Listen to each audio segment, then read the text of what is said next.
Hindi audio book secrets of the millionaire mind. दौलत के खेल में चैंपियन कैसे बने। राइटर टी हार्व एकर। दौलत की फाइल नंबर 16। अमीर लोग डर के बावजूद काम करते हैं, गरीब लोग डर के कारण रुक जाते हैं। इस पुस्तक में हम प्रकटीकरण की प्रक्रिया प्रोसेस ऑफ मैनिफेस्टेशन के बारे में पहले भी बातचीत कर चुके हैं। आइए जरा उस फार्मूले की समीक्षा कर लें। विचार भावनाओं की ओर ले जाते हैं, भावनाएं कार्यों की ओर ले जाती हैं और कार्य परिणामों की ओर ले जाते हैं। करोड़ों लोग अमीर बनने के बारे में सोचते हैं और हजारों लोग अमीर बनने के लिए संकल्प लेते हैं, मानसिक तस्वीर देखते हैं और साधना करते हैं कि मैं लगभग हर दिन साधना करता हूँ। बहरहाल साधना करते समय या मानसिक तस्वीर देखते समय मेरे सिर पर कभी नोटों की गड्डियाँ नहीं बरसी। मुझे लगता है कि मैं उन चंद दुर्भाग्यशाली लोगों में से हूँ जिन्हें सफल होने के लिए सचमुच कुछ करना पड़ेगा।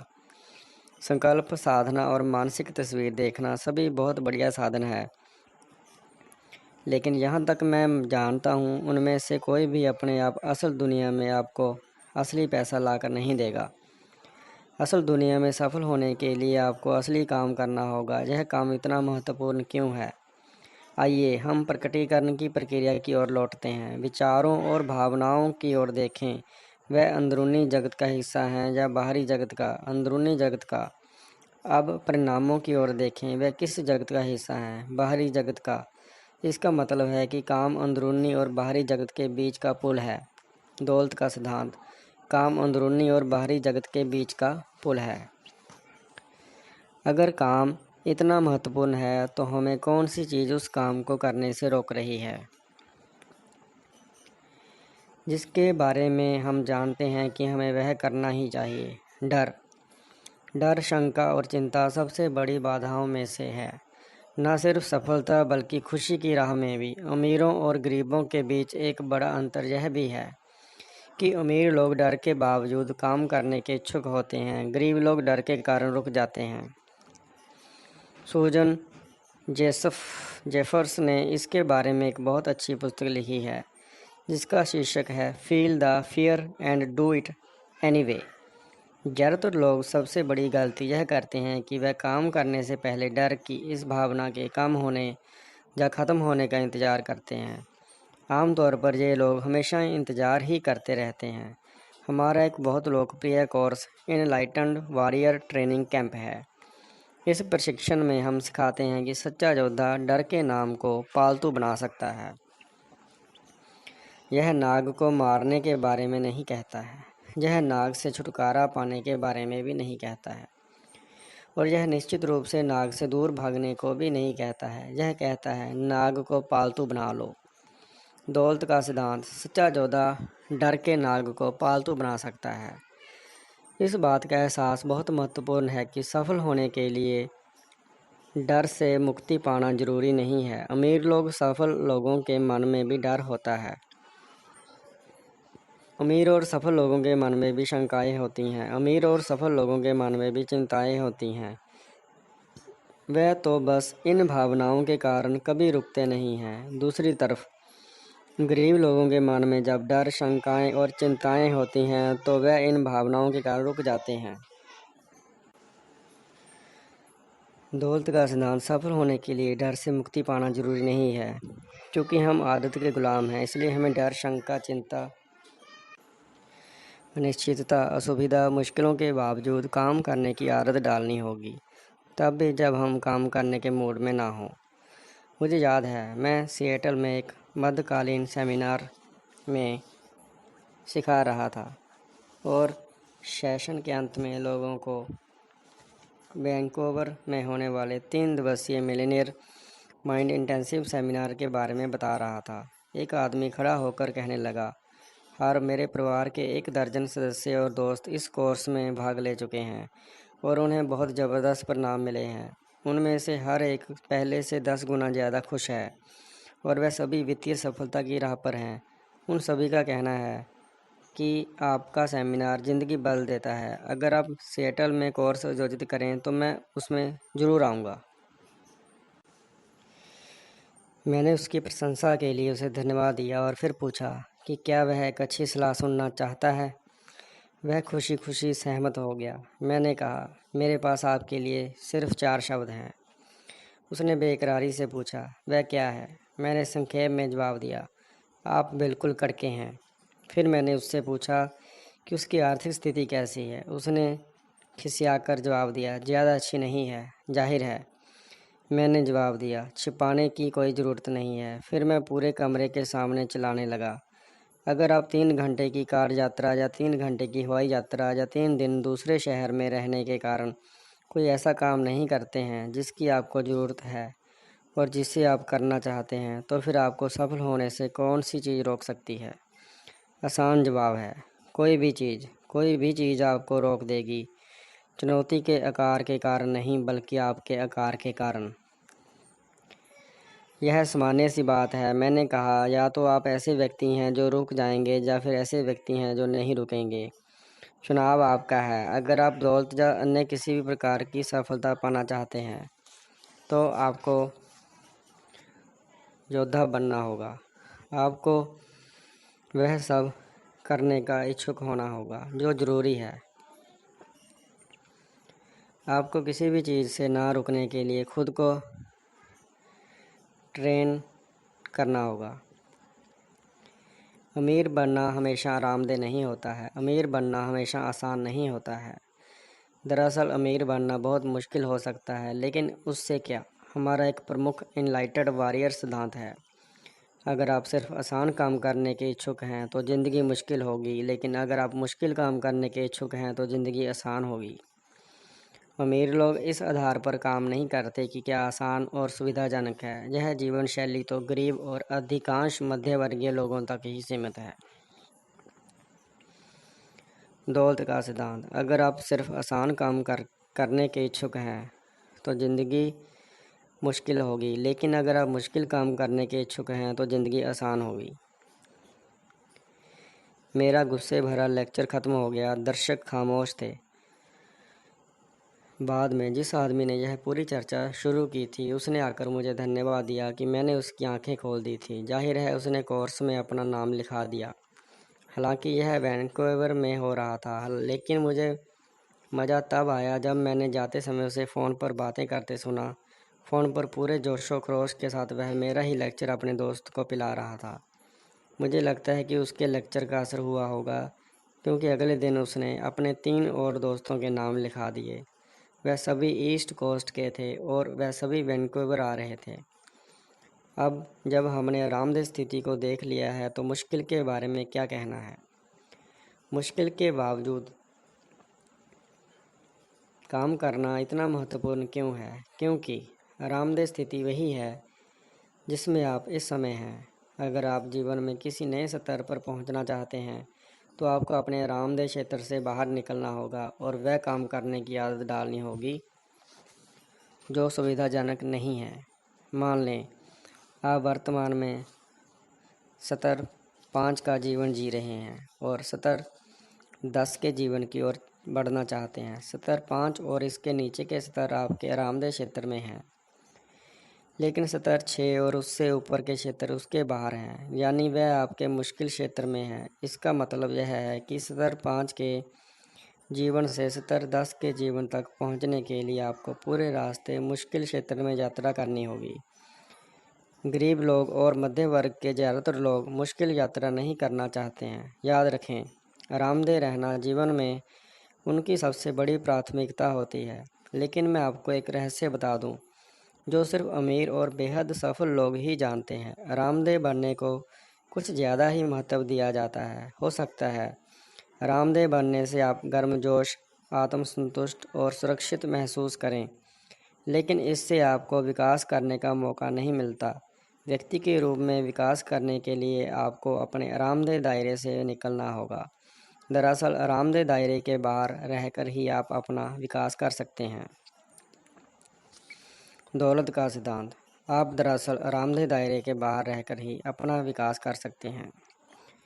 मैं आपसे एक सवाल पूछना चाहता हूँ। जब आपने पहली बार कोई नया काम करने की कोशिश की थी तो यह आरामदेह था या मुश्किल? आम तौर पर मुश्किल। लेकिन उसके बाद क्या हुआ? आपने उस काम को जितना ज़्यादा किया वह उतना ही आरामदेह बन गया। ठीक है, तो मामला यही है। हर चीज़ शुरुआत में मुश्किल लगती है, लेकिन अगर आप उसमें लगातार जुटे रहते हैं तो अंत आप मुश्किल दायरे में आगे बढ़ जाते हैं और सफल हो जाते हैं। फिर आपके पास एक नया विस्तृत आरामदेह दायरा हो जाएगा, जिसका मतलब है आप ज़्यादा बड़े व्यक्ति बन जाएंगे। एक बार फिर दोहराऊंगा, आप दरअसल उसी समय विकास करते हैं जब आप अपने आरामदेह दायरे से बाहर निकलते हैं। आगे से जब भी आप मुश्किल महसूस करें तो अपने पुराने आरामदेह दायरे में दोबारा घुसने के बजाय अपनी पीठ थपथपा कर कहें, मैं विकास कर रहा हूं, और आगे बढ़ जाएं। अगर आप अमीर और सफल बनना चाहते हैं तो बेहतर होगा कि आप असुविधा झेलने के मामले में आरामदेह बन जाएं। जानबूझकर अपने असुविधाजनक दायरे में जाने का अभ्यास करें और वह काम करें जिससे आपको डर लगता हो। जहां पर एक समीकरण दिया जा रहा है और मैं चाहता हूं कि आप इसे ज़िंदगी भर याद रखें, CZ=WZ। इसका मतलब है कि आपका आरामदेह दायरा CZ कंफर्ट जोन आपके दौलत के दायरे वेल्थ जोन के बराबर होता है।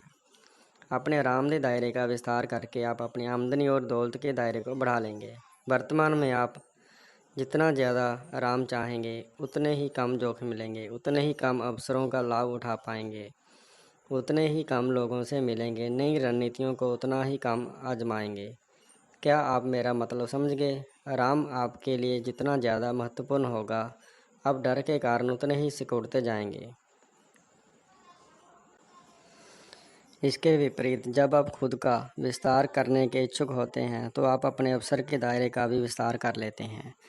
यह आपको ज़्यादा आमदनी तथा दौलत को आकर्षित करने और कायम रखने की अनुमति देता है। एक बार फिर जब आपके पास बड़ा बर्तन आरामदेह दायरा होता है तो ब्रह्मांड उस खाली जगह को भरने के लिए आ जाएगा। अमीर और सफल लोगों का आरामदेह दायरा बड़ा होता है और वे इसे लगातार बढ़ाते रहते हैं ताकि यह ज़्यादा दौलत को संभाले और कायम रखें। कोई भी असुविधा के कारण नहीं मरा है, लेकिन आरामदेह बनने के नाम पर बहुत से विचार, अवसर, कार्य और विकास मर चुके हैं। आरामदेह बनने में मौत है। अगर जीवन में आपका लक्ष्य आरामदेह बनना है तो मैं आपको दो चीज़ों की गारंटी दे सकता हूँ। पहली, आप कभी अमीर नहीं बन पाएंगे और दूसरी, आप कभी खुश नहीं रह पाएंगे। खुशी औसत ज़िंदगी जीने से नहीं मिलती है, जिसमें आप हमेशा यही सोचते रहते हैं कि क्या हो सकता था। खुशी आप अपना स्वाभाविक विकास करते रहने और अपनी संपूर्ण क्षमता के अनुरूप जीने का परिणाम होती है। इसे आजमा कर देखें। अगली बार जब आप असुविधा, अनिश्चय या डर महसूस कर रहे हों तो सुरक्षा में सिकुड़ने और लौटकर पीछे जाने के बजाय खुद को आगे की ओर धकेलें। असुविधा की भावनाओं को महसूस करें और उन पर गौर करें। यह पहचानें कि ये तो सिर्फ भावनाएं हैं और उनमें आपको रोकने की शक्ति नहीं है। अगर आप असुविधा के बावजूद लगातार आगे बढ़ते जाते हैं तो अंत अपने लक्ष्य तक पहुंच ही जाएंगे। असुविधा की भावनाएं कभी कम होती हैं या नहीं, इससे कोई फर्क नहीं पड़ता। दरअसल जब वह कम होने लगें तो इसे इस बात का इशारा मानें कि आपको अपना उद्देश्य बड़ा कर देना चाहिए, क्योंकि जिस पल आप आरामदेह बन जाते हैं आपका विकास थम जाता है। एक बार फिर याद दिला दूं, अपनी संपूर्ण क्षमता तक विकास करने के लिए आपको हमेशा अपने दायरे के किनारे पर जीना होगा। चूँकि हम आदतों के गुलाम होते हैं, इसीलिए हमें अभ्यास करना होगा। मैं आपसे आग्रह करता हूँ कि आप डर, असुविधा, कष्ट के बावजूद काम करने का अभ्यास करें, और तब भी जब आपका मन ना हो। ऐसा करने पर आप जल्दी ही जीवन के ज़्यादा ऊंचे स्तर पर पहुँच जाएंगे। हाँ, रास्ते में अपने बैंक अकाउंट की जांच भी करते जाएं, क्योंकि इस बात की गारंटी है कि यह भी तेज़ी से बढ़ रहा होगा। अपने कुछ संध्याकालीन सेमिनारों में इस मोड़ पर मैं प्रतिभागियों से पूछता हूँ, आप में से कितने लोग डर और असुविधा के बावजूद काम करने के इच्छुक हैं? आमतौर पर हर व्यक्ति अपना हाथ उठा देता है, शायद इसलिए क्योंकि वे बुरी तरह डरे होते हैं कि कहीं मैं उन्हें लताड़ने ना लगूं। फिर मैं कहता हूँ, शब्द तो चवन्नी के 100 मिलते हैं। आइए देखते हैं कि क्या आप सचमुच वह काम करना चाहते हैं। फिर मैं लकड़ी का एक तीर बाहर निकालता हूँ जिसके सिरे पर स्टील की नोक होती है। मैं बताता हूँ कि अभ्यास के लिए उन्हें अपने गले से इस तीर को तोड़ना होगा। इसके बाद मैं बताता हूँ कि किस तरह स्टील की नोक आपके गले के नरम हिस्से में चुभती है। जबकि दूसरा व्यक्ति अपनी खुली हथेली पर उस तीर का दूसरा हिस्सा टिकाए रखता है। विचार यह है कि व्यक्ति सीधे तीर की तरफ चलकर आए और उसके गर्दन में घुसने से पहले सिर्फ अपने गले का प्रयोग करके इसे तोड़े। इस बिंदु पर ज़्यादातर लोगों को झटका लगता है। कई बार मैं यह अभ्यास करने के लिए किसी इच्छुक व्यक्ति को चुन लेता हूँ और कई बार सबको तीर थमा देता हूँ। कई मर्तबा मैंने यह काम 1000 लोगों से ज़्यादा के समूह के साथ किया है, जो सभी तीर तोड़ रहे थे। क्या यह काम किया जा सकता है? हाँ। क्या यह डरावना है? बिल्कुल। क्या यह असुविधाजनक है? यकीनन। लेकिन एक बार फिर विचार यह है कि डर और असुविधा आपको रोक ना पाए। विचार है अभ्यास करना, आवश्यक काम करने के लिए खुद को प्रशिक्षित करना और राह में आने वाली किसी भी चीज़ के बावजूद काम करना। क्या ज़्यादातर लोग तीर तोड़ लेते हैं? हाँ। जो भी 100% समर्पण के साथ कोशिश करता है वह इसे तोड़ लेता है। बहरहाल जो लोग धीरे धीरे आधे अधूरे मन से चलकर आते हैं या बिल्कुल ही नहीं चलते हैं, वह ऐसा नहीं कर पाते हैं। इस अभ्यास के बाद मैं लोगों से पूछता हूँ, आप में से कितनों को सचमुच तीर तोड़ना कल्पना से ज़्यादा आसान लगा? सभी लोग कहते हैं कि वह इसे बहुत मुश्किल मान रहे थे, जबकि इसे तोड़ना कहीं आसान था। ऐसा क्यों? यहाँ पर आप एक बहुत महत्वपूर्ण सबक सीख सकते हैं।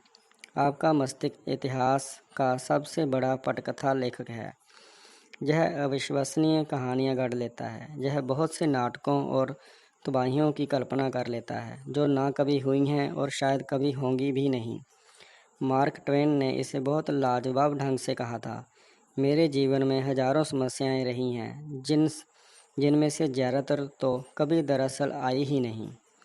आप एक और महत्वपूर्ण बात जान लें कि मस्तिष्क आपका संपूर्ण स्वरूप नहीं है। आप अपने मस्तिष्क से ज़्यादा बड़े और विराट हैं।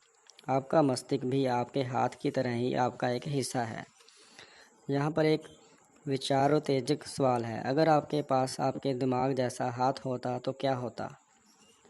अगर यह चारों तरफ भटकता रहता, हमेशा आपको पीटता रहता और कभी चुप होने का नाम ही नहीं लेता, तो आप इसके साथ क्या करते? ज़्यादातर लोग तपाक से कहते हैं, इसे काट देते। लेकिन आपका हाथ एक शक्तिशाली साधन है, इसलिए आप इसे क्यों काटेंगे? जाहिर है, असली जवाब यह है कि आप इस पर नियंत्रण करना चाहते, इसका प्रबंधन करना चाहते और इसे प्रशिक्षित करना चाहते, ताकि यह आपके खिलाफ काम करने के बजाय आपके लिए काम करे। अपने मस्तिष्क का प्रशिक्षण और प्रबंधन वह सबसे महत्वपूर्ण योग्यता है जो आप कभी सीख सकते हैं।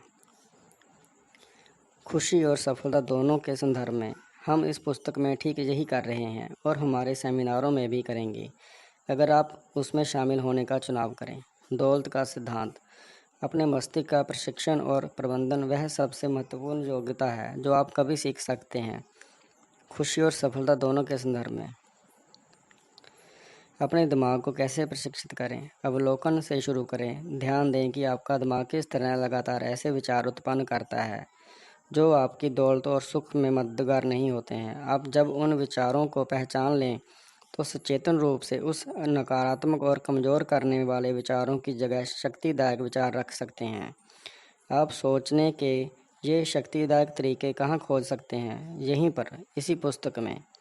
इस पुस्तक की हर घोषणा सोचने का एक शक्तिदायक और सफल तरीका है। सोचने और जीने के इन तरीकों तथा नज़रियों को अपना लें। आपको औपचारिक आमंत्रण का इंतज़ार करने की ज़रूरत नहीं है।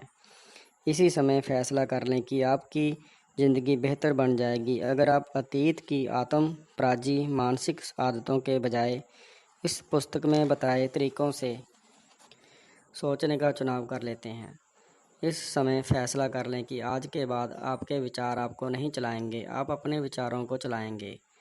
आगे से आपका मस्तिष्क जहाज़ का कप्तान नहीं होगा, आप अपने जहाज़ के कप्तान होंगे और आपका मस्तिष्क आपके लिए काम करेगा। आप अपने विचार चुन सकते हैं। आप में किसी भी वक्त ऐसे हर विचार को रद्द करने की नैसर्गिक क्षमता होती है जो आपको सहयोग नहीं दे रहा हो। आप किसी भी समय शक्तिदायक विचारों को भी अपने भीतर रख सकते हैं। इसके लिए सिर्फ उन पर ध्यान केंद्रित करें और वह आपकी प्रोग्रामिंग में इंस्टॉल हो जाएंगे। आप में अपने मस्तिष्क को नियंत्रित करने की शक्ति है। जैसा कि मैं पहले जिक्र कर चुका हूँ, मेरे एक सेमिनार में मेरे एक बहुत करीबी मित्र और बेस्ट सेलिंग लेखक रॉबर्ट एलन ने एक गहरी बात कही थी। कोई भी विचार आपके दिमाग में बिना किराए के नहीं रहता है। इसका मतलब है कि आप नकारात्मक विचारों की कीमत भी चुकाते हैं। आप धन, ऊर्जा, समय, सेहत और अपनी खुशी के स्तर पर इनकी कीमत चुकाते हैं। अगर आप जल्द से जल्द जीवन के एक नए स्तर पर पहुंचना चाहते हैं तो अपने विचारों को 2 श्रेणियों में बांटें, शक्ति बढ़ाने वाले या शक्ति घटाने वाले। अपने मस्तिष्क में आने वाले विचारों पर ध्यान दें और यह तय करें कि वे आपकी खुशी तथा सफलता में मददगार हैं या नहीं। फिर सिर्फ शक्ति बढ़ाने वाले विचारों को ही मस्तिष्क में रखने का चुनाव करें, जबकि शक्ति घटाने वाले विचारों को नज़रअंदाज कर दें। जब कोई असहयोगी विचार अपना सिर उठाए तो कहें रद्द या अपनी बात रखने के लिए धन्यवाद, और फिर उसकी जगह ज़्यादा सहयोगी विचार रख दें। मैं इस प्रक्रिया को सशक्त चिंतन कहता हूँ और मेरा यकीन माने, अगर आप इसका अभ्यास करते हैं तो आपकी ज़िंदगी पहले जैसी नहीं रह जाएगी। यह मेरा वादा है। सशक्त चिंतन और सकारात्मक चिंतन में क्या अंतर है? अंतर छोटा है लेकिन गहरा है। मेरे हिसाब से लोग सकारात्मक चिंतन का प्रयोग करके यह नाटक करते हैं कि हर चीज़ गुलाबी है, जबकि उन्हें सचमुच इसका यकीन नहीं होता। सशक्त चिंतन के मामले में हम समझते हैं कि हर चीज़ तत्सत, यानी किसी चीज़ का कोई अर्थ नहीं होता है सिवाय उस अर्थ के जो हम उसे देते हैं। इसका मतलब अपनी कहानी हम खुद लिखते हैं और हम ही इसे इसका अर्थ देते हैं। यही सकारात्मक चिंतन और सशक्त चिंतन के बीच का फ़र्क है। सकारात्मक चिंतन में लोग अपने विचारों को सच मानते हैं। सशक्त चिंतन में हमें यह पता होता है कि हमारे विचार सच नहीं हैं, लेकिन चूंकि हम अपनी कहानी लिखने जा रहे हैं, इसलिए क्यों ना हम ऐसी कहानी लिखें जो हमारी मदद करे। हम ऐसा इसलिए नहीं करते हैं क्योंकि हमारे नए विचार बिल्कुल सच होते हैं, बल्कि इसलिए करते हैं क्योंकि वह हमारे लिए ज़्यादा उपयोगी होते हैं और असहयोगी विचारों से काफ़ी बेहतर लगते हैं। इस खंड को ख़त्म करने से पहले मैं आपको एक चेतावनी देना चाहूँगा। घर पर तीर तोड़ने की कोशिश ना करें। इस अभ्यास को एक ख़ास तरीके से करना पड़ता है, वरना आपको और आसपास के लोगों को चोट पहुँच सकती है। अपने कार्यक्रमों में हम सुरक्षात्मक उपकरण का इस्तेमाल करते हैं। अगर इस प्रकार के तोड़ने के अभ्यासों में आपकी दिलचस्पी हो तो हमारी वेबसाइट पर एनलाइटेड वॉरियर ट्रेनिंग कैंप के वर्णन में देखें।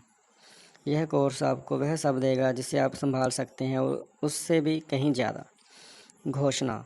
दिल पर हाथ रख कर कहें, मैं डर के बावजूद काम करता हूँ, मैं शंका के बावजूद काम करता हूँ, मैं चिंता के बावजूद काम करता हूँ, मैं असुविधा के बावजूद काम करता हूँ, मैं कष्ट के बावजूद काम करता हूँ, मैं मूड ना होने के बावजूद काम करता हूँ। अपना सिर छू कर कहें, मेरे पास मिलियनेयर मस्तिष्क है। मिलियनेयर मस्तिष्क की गतिविधियाँ। नंबर 1, धन दौलत के संबंध में अपनी 3 सबसे बड़ी चिंताओं, परेशानियों या डरों की सूची बनाएं। उन्हें चुनौती दें। हर एक के सामने लिख लें कि जिस स्थिति से आप डर रहे हैं, अगर वह सचमुच आ जाए तो आप क्या करेंगे? क्या आप उसके बावजूद जिंदा बच जाएंगे? क्या आप दोबारा वापसी कर सकते हैं? पूरी संभावना है कि जवाब हाँ होगा। अब चिंता छोड़ दें और अमीर बनना शुरू करें। अपने आरामदेह दायरे से बाहर निकलने का अभ्यास करें। जानबूझकर ऐसे निर्णय लें जो आपके लिए असुविधाजनक हों। ऐसे लोगों से बात करें जिनसे आप आमतौर पर बातचीत नहीं करते हैं। अपनी तनख्वाह बढ़ाने की मांग करें या अपने बिजनेस में अपनी कीमत बढ़ा लें। हर दिन 1 घंटे जल्दी उठें। रात को प्राकृतिक वातावरण में घूमने जाएं। एनलाइटेंड वॉरियर ट्रेनिंग लें। यह कोर्स आपको अजय बना देगा। सशक्त चिंतन को अपनाएं। खुद पर और अपने विचार तंत्र पर गौर करें। अपने मस्तिष्क में सिर्फ वही विचार रखें जो आपकी खुशी और सफलता में सहायक हो।